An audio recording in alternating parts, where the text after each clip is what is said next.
একটা দিন সর্বোচ্চ ত্যাগ স্বীকার করে মানুষের ভোটাধিকার নিশ্চিত করা কোনো ব্যাপারই না। আপনারা সবাই প্রস্তুত আছেন না? 12 তারিখ ফজর থেকে মাগরিব পর্যন্ত কেন্দ্রের ফলাফল ঘোষণা পর্যন্ত কেন্দ্রে থাকতে প্রস্তুত আছেন না?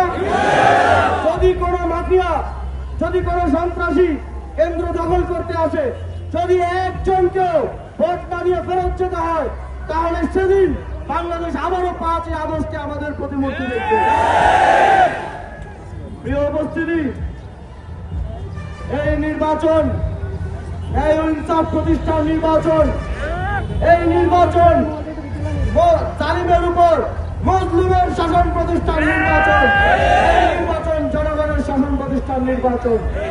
আপনাদের সাথে আবারও বিজয়ের মিছিলে একসাথে আমরা ঢাকা 8 আসনে মিছিল করব।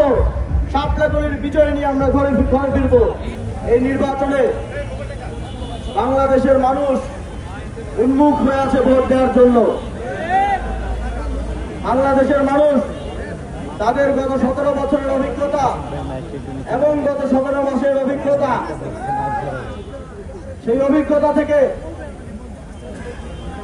জুলাই গণঅভ্যুত্থানের শহীদ গণতান্ত্রিক আন্দোলনের নেতৃত্ব দানকারী 11টি দলের যে ঐক্য হয়েছে, সেই ঐক্যকে বিজয়ী করতে প্রস্তুত হয়ে আছে। এখন প্রত্যেকটি আসনে, প্রত্যেকটি কেন্দ্রে 11 দলীয় জোটের নেতৃবৃন্দকে, বাংলাদেশের মানুষকে সাথে নিয়ে যেন বাংলাদেশের জনগণ ভোট দিতে পারে, সেটা নিশ্চিত করা আমাদের দায়িত্ব।